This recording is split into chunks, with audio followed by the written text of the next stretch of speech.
राजस्थान के रेगिस्तानी इलाके में एक छोटा सा गांव था, कन्हैया खेड़ा। ये गांव चारों ओर से सूखी पहाड़ियों से घिरा हुआ था। लोग खेती बाड़ी और पशुपालन करके गुजारा करते थे, लेकिन इस गांव की सबसे बड़ी चर्चा थी 4 अनाथ बहनें। उनका नाम था रूपा, सुंदरी, लक्ष्मी और चंद्रा। चारों बेहद सुंदर थीं। रूपा की आंखें बड़ी और चमकदार थीं, सुंदरी के बाल लंबे और काले, लक्ष्मी का चेहरा तेज से दमकता था और सबसे छोटी चंद्रा की मुस्कान चांद की तरह कोमल थी। लेकिन किस्मत ने उनके साथ क्रूर मजाक किया था। माता पिता दोनों का बीमारी से देहांत हो गया। घर में न खेती थी न पैसा। कभी 2 दिन भूखे रहना पड़ता तो कभी पड़ोसियों से उधार लेकर गुजर करना पड़ता। गांव वाले कहते, इतनी सुंदर लड़कियां हैं, इनकी शादी कौन करेगा? गरीब और अनाथ जो ठहरी। बहनों के दिल में हमेशा डर रहता कि उनका भविष्य क्या होगा। एक दिन गांव में एक अजीब सा बूढ़ा आदमी आया। उसकी उम्र 80 के करीब लगती थी।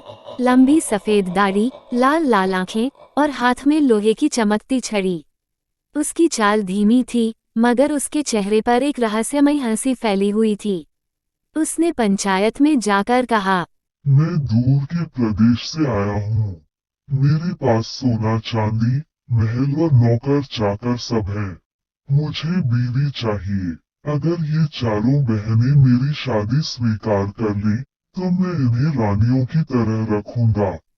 गांव वाले पहले हक्के बक्के रह गए। एक तरफ 4 अनाथ बहनों का बोझ था, दूसरी तरफ बूढ़े आदमी की अजीब पेशकश। लालच में आकर कुछ बुजुर्ग बोले, देखो बेटियों, ये तुम्हारा भाग्य है। महल मिलेगा, धन मिलेगा, मान लो। गरीब और लाचार बहनों ने बहुत सोचा। आखिर मजबूरी में उन्होंने हाँ कर दी। शादी बहुत धूमधाम से हुई, पर उसी रात बूढ़ा आदमी उन्हें अपने साथ काले जंगल की ओर ले गया। जंगल घना था, पेड़ों की टहनियां आपस में उलझी हुई थीं, जैसे किसी ने उन्हें बांध दिया हो। हवा से अजीब सी सीटी जैसी आवाज आती। झाड़ियों में लाल आंखें चमकती। कुछ देर बाद वे एक काली हवेली के सामने पहुंचे। हवेली इतनी विशाल थी कि बादल उसकी छत को छूते नजर आते। दरवाजे पर लोहे की जंजीरें लटकी थीं और दीवारों पर काले कौवे बैठे थे। भीतर जाते ही चारों बहनों को डर का झटका लगा। दीवारों पर इंसानों की खोपड़ियां टंगी थीं, फर्श पर अजीब सी तांत्रिक रेखाएं बनी थीं। कमरे से अजीब आवाजें आती, कभी रोने की, कभी चीखने की। रात गहराने लगी। अचानक बूढ़ा आदमी बदलने लगा।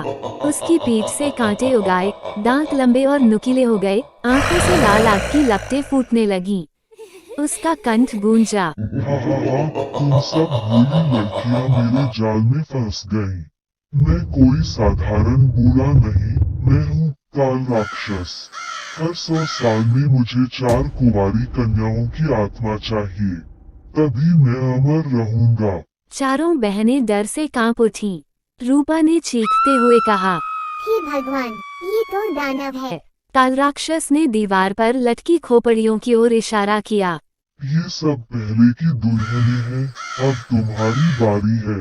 बहनें जान गईं कि अगर अभी कुछ न किया तो उनकी मौत तय है। सबसे छोटी चंद्रा ने देखा कि हवेली के एक कमरे का दरवाजा आधा खुला है। वे चुपके से वहां घुस गईं। कमरे के भीतर अजीब किताबें, मंत्रों से भरे पन्ने और एक चमकती हुई माला रखी थी। किताब में लिखा था, ये अमर माला है। जब तक ये सुरक्षित रहेगी, काल राक्षस अमर रहेगा। इसे जलाने वाला ही उसकी मृत्यु लाएगा। सुंदरी ने कांपते हुए कहा, तो यही उसकी शक्ति का राज है। काल राक्षस को उनकी चालाकी का आभास हो गया। वो गरजता हुआ कमरे में आया। उसकी आवाज से हवेली की दीवारें कांप उठी। तुम नादान लड़कियां मुझे चुनौती दोगी। उसने अपने हाथ फैलाए और काले धुएं का तूफान छोड़ा। दरवाजे अपने आप बंद हो गए, खिड़कियां टकराने लगीं, लेकिन चारों बहनें डरी नहीं। रूपा ने किताब से मंत्र पढ़े, सुंदरी ने माला उठाई, लक्ष्मी ने आग जलाई और चंद्रा ने दीपक थाम लिया। सभी ने एक स्वर में चिल्लाया, जय मां दुर्गा। जैसे ही माला आग में गिरी, एक तेज धमाका हुआ। हवेली की दीवारें हिल गईं। काल राक्षस ने दर्द से चीखते हुए कहा, नहीं, मेरी शक्ति, मेरी अमरता सब खत्म हो रहा है। उसका शरीर धुएं में बदलकर बिखर गया। हवेली राख में बदल गई। सुबह जब सूरज निकला, चारों बहनें थकी हारी मगर जिंदा गांव पहुंची। लोग उन्हें देखकर चौंक गए। सबको लगा था कि वे बूढ़े आदमी के साथ गईं और लौटेंगी नहीं। बहनों ने पूरी कहानी सुनाई। लोग कांप उठे। उन्होंने पहली बार जाना कि 100 साल से आसपास की लड़कियां क्यों गायब हो रही थीं। असल में सब काल राक्षस का शिकार बनी थीं। गांव के बुजुर्गों ने बहनों से माफी मांगी और कहा, आज से हम कभी भी अपनी बेटियों को मजबूरी में किसी से ब्याह नहीं देंगे। तुम्हारी हिम्मत ने पूरे गांव को बचा लिया। चारों बहनें गांव की शान बन गईं। उनकी बहादुरी की गाथा चारों ओर फैल गई। लोग उन्हें चौमुखी वीरांगना कहने लगे। और काल राक्षस की हवेली आज भी उस जगह सिर्फ राख और टूटे पत्थर हैं। लोग कहते हैं, अमावस्या की रात वहां से अब भी राक्षस की चीखें सुनाई देती हैं। सीख: किसी भी रिश्ते को मजबूरी और लालच के आधार पर नहीं जोड़ना चाहिए। औरत कोई सौदा नहीं, बल्कि शक्ति और सम्मान की प्रतीक है। कहानी अभी खत्म नहीं हुई। शैतान की मौत के कुछ दिन बीत जाने के बाद उसकी बहन चुड़ैल को ये सब बातें पता चलीं। जैसे ही उसने अपने भाई की मृत्यु का समाचार सुना, उसका क्रोध ज्वालामुखी की तरह फूट पड़ा। उसकी आंखें अंगारों सी लाल हो उठी और वह बदले की आग में जलने लगी। मेरे भाई को जिसने जलाया, उसकी हर सांस अब मेरी कैद में होगी। मैं हूँ कालचुड़ैल और मेरा बदला मौत से भी ज्यादा भयानक है। चार बहनें सोचती हैं कि राक्षस मर गया। नहीं, उसकी हर चीख अब मेरी शक्ति बनेगी और मैं तुम सबको उसी हवेली में टांग दूंगी जहाँ मेरे भाई की खोपड़ी टंगी थी। रात का अंधेरा मेरा घर है, हड्डियाँ मेरी माला है और बदला मेरा धर्म है। मेरे भाई की चिता की राख अब तुम्हारे खून से ठंडी होगी। तुमने काल राक्षस का अंत किया, अब कालचुड़ैल तुम्हारे अंत का इतिहास लिखेगी। तुम्हारी चीखें ही मेरे भाई की आत्मा को शांति देंगी। मैं मौत की सौदागर हूँ, भाई की राख की कसम। जब तक तुम्हारा खून इस जमीन पर नहीं गिरेगा, मैं चैन से नहीं बैठूंगी। काल राक्षस के मरने के कुछ ही दिनों बाद गांव में अजीब घटनाएं होने लगी। रात को अचानक कुओं से औरत की चीखें आती, पेड़ों पर काले पंखों वाले उल्लू झुंड बनाकर बैठ जाते और कभी कभी हवा में लाल धुएं की लपटें दिखाई देती।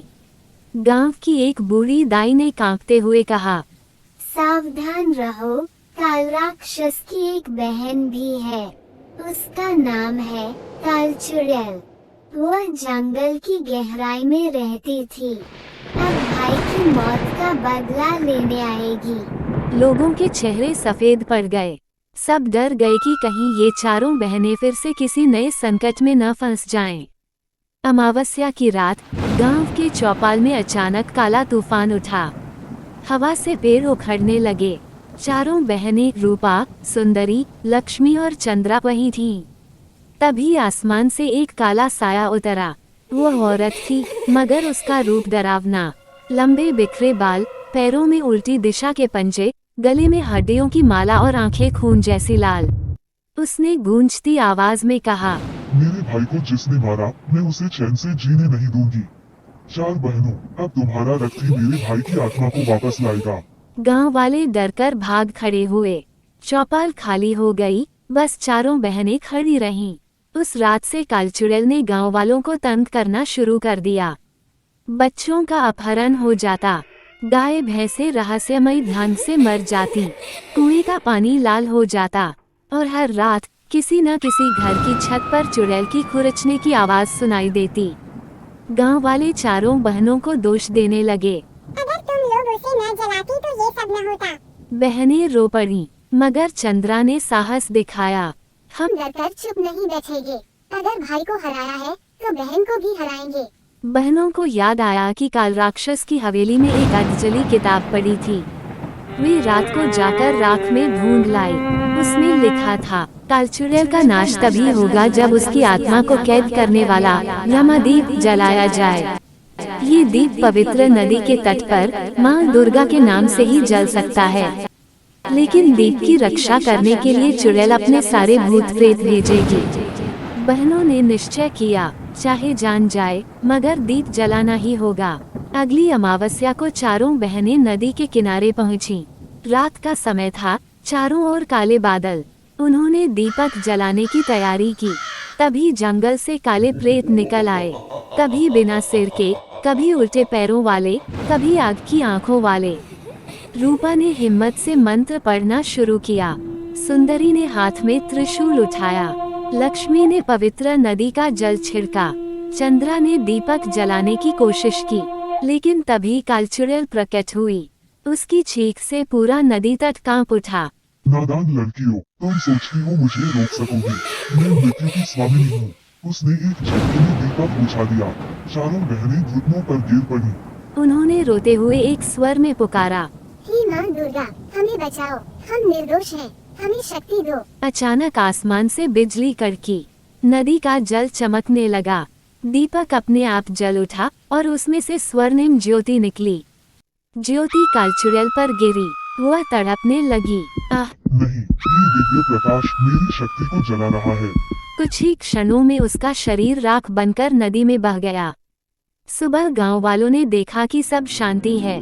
बच्चे लौट आए, पानी शुद्ध हो गया और खेतों में फिर से हरियाली दिखी। गांव वाले बहनों के चरणों में झुक गए। हमने तुम्हें दोष दिया, हमें माफ करो। तुम ही हमारी रक्षक हो। तुमने न सिर्फ काल राक्षस को, बल्कि उसकी बहन कालचुड़ैल को भी हराया। लोग अब उन्हें चार देवी स्वरूपा कहने लगे।